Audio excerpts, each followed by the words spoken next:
Kayo po ba mga bossing ko ay lagi na lamang pong apple of the eye ng mga taong chismosa, pakalimera, inggitera, at parang piling nyo ay dumadami pa po lalo sila mga bossing? Or kaya po mga bossing ko ay kasalukuyang panay kamalasan na lamang ang dumadarating po sa buhay po ninyo? May tuturo po ako sa inyo, goodbye kamalasan, goodbye sa mga dumadaming toxic sa buhay, at kailangan din po natin mga bossing ko ng karayom. Ayan. Ngayon po ang gagamitin natin karayom mga bossing ko ay yung pong may sinusulutan mga bossing ko ng na sinulid mga bossing. Ayan. Ngayon po, pero kung meron kayong yung may ulo mga bossing, pwede rin po yun.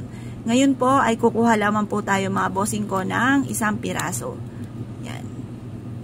Isang piraso lang po nito. Dumulas ang aking mga kuko. Ayan. Ayan. Ngayon po, kukuha lang pa tayo ng isang piraso. Ngayon po mga bossing, sabayan po ninyo po ako mga bossing kung kayo po ay maraming mga toxic sa buhay ninyo. Ito po ay madidetect po natin kung sino ang tao na toxic sa buhay po natin. Halimbawa, meron tao na nakarating sa inyo, chinichismis kayo, or kaya may pumaplastic sa inyo, na kunyari nakikichika siya, pero siya naman pala, halimbawa, nakikikoncern, tapos, siya naman pala, ang numero 1 na nagdadala ng mga chika sa inyo na hindi naman tunay, or kaya nadadagdagan ng istorya na, kumbaga, maiinis ka lang kapag nalaman ninyo. Kaya, kung wala namang ginagawa masama, ay, kumbaga, wala naman po ito. Pero kung may ginagawa kang masama, o kaya yung taong ito, ay may balik sa kanya. Kumbaga, ibabalik nyo lang din po sa kanila kung ano yung ginawa po sa inyo. Ngayon, isusulat nyo po dito ang kanyang tunay na pangalan at ipelyido.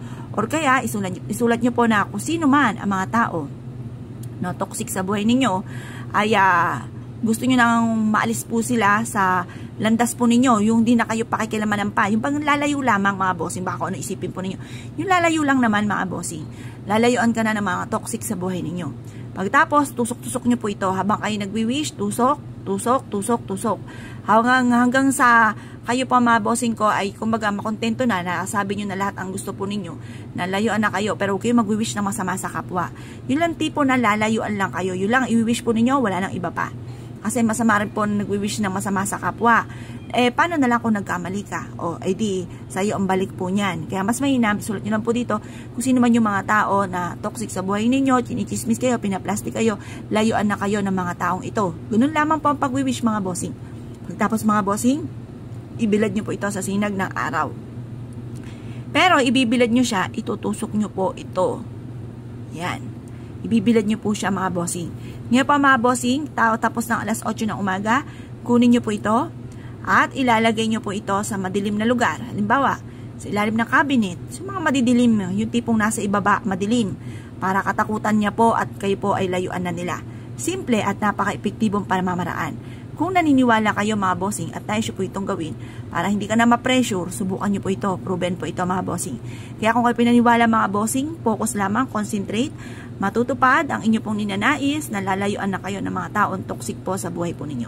Kaya kung pinaniwala mga bossing, good luck po sa inyo po lahat.